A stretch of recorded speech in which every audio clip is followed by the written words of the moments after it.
আপনি একজন সাধারণ নাগরিক হিসেবে আজকের দিনটা কেমন মনে করলেন? ভোট সুষ্ঠু হলো না কোনো ধরনের কোনো সমস্যা মনে করতেছেন?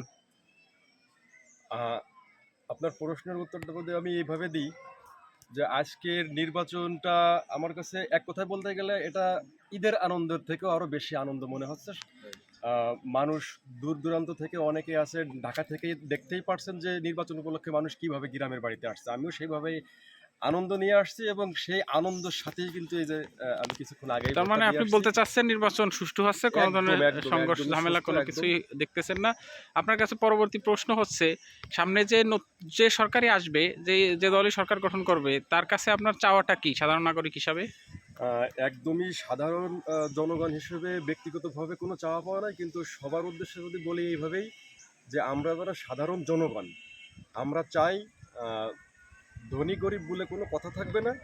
বিচার বিভাগটা আইন যেন সবার জন্য সমান থাকে এবং সাধারণ মানুষ হিসেবে আমরা যেন সঠিক চিকিৎসা পাই, সঠিক শিক্ষা ব্যবস্থা পাই। আহ, এইগুলোই। আর আমি রাজধানী হয়রানি, হ্যাঁ আর হ্যাঁ, সন্ত্রাসী, আমরা তাহলে মাদক। একজন দুজন প্রবাসী দেখা যাচ্ছে এখানে, প্রবাসী নাগরিক আছেন, বাংলাদেশী স্বনামধন্য নাগরিক। ওনাদের কাছে একটু জানতে চাবো যে ওনারা আগামী সরকারের কাছে কি প্রত্যাশা করতেছে। আমাদের কথা হচ্ছে বাংলাদেশ সুস্থ সুন্দর স্বাভাবিক সবাই চলতে পারে।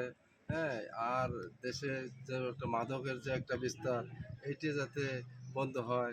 তারপরে হয়রানি, তারপরে চাঁদাবাজি, দুর্নীতি, তারপরে ওই যে যে ভাটিটা বললো যে বাংলাদেশে সবাই যেন সুন্দর থাকতে পারে পরিবার নিয়ে। এইটাই আমাদের প্রত্যাশা। আমরা পরবাসে থাকি, আসি আমরা মেহমানের মতো। সেই মেহমানের মতো থেকে যদি আমরা দুর্নীতির শিকার হই, রাইট। আমরা একটা জমি কিনলাম, জমির থেকে সেখানে ভ্যাট দিতে হয়, সেখানে আমাদের চেয়ারম্যান মেম্বার, হ্যাঁ, ও সাধারণ নাগরিক যারা তারা আমাদের থেকে ট্যাক্স চায়। হ্যাঁ, এইটির থেকে আমরা একদম মুক্ত হতে চাই। মুক্ত হতে চান। আর আমাদের দেশীয় নাগরিক যারা দেশেই অবস্থান করে, তাদের মধ্যে দুজন এখানে আছে দেখা যাচ্ছে, তাদের আসলে প্রত্যাশাটা কি?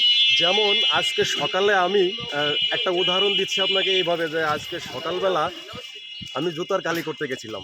তো একজন বলতেছিল যে মুচি যিনি আর কি যে জুতার কালি করে ওনাকে বলতেছিল যে আমাকে যেন ভালো কালিটা দিয়ে দেয়। তো ওনাকে আমি নিষেধ করলাম যে না, এইভাবে হবে না, সবাইকে যেভাবে দেন আমাকে ঠিক সেভাবেই দেবেন। তো আমি মানে একদম অ্যাভারেজটাই ওইভাবে বোঝানোর চাচ্ছি যে একজনের জন্য আলাদা আর একজনের জন্য আলাদা, সব কিছুর জন্য এইভাবে আমরা চাই না। আমরা চাই সমানভাবে, আমরা সমান চাই, সব কিছু সমান চাই, দুর্নীতিমুক্ত দেশ চাই আমরা। দেশ চাই আমরা। ঠিক আছে, থ্যাংক ইউ।